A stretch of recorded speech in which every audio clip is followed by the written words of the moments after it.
Tuluyan ng isinara ng GMA Network ang Lollipop at Pinoy Hits Channel nitong September 20.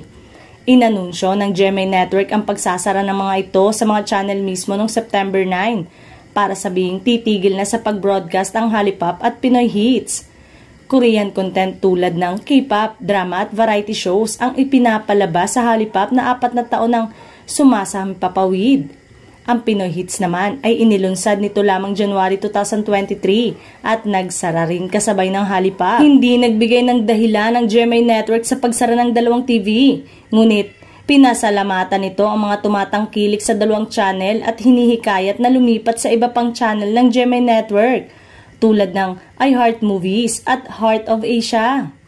Bago pa isara ang dalawang digital terrestrial television channel, nauna nang isinara ng GMA Network ang Southern Tagalog at Bicol News Operation nitong katapusan ng August. Bumaba ang revenues o kita ng GMA Network noong unang semester ng taon ng 8% sa 7.78 billion mula sa 8.46 billion pesos noong parehong panahon noong 2023.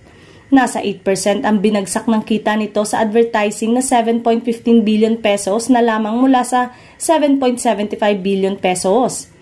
May magpapaalam pa kaya sa mga susunod na araw dahil sa pagbagsak ng kita ng GMA Network?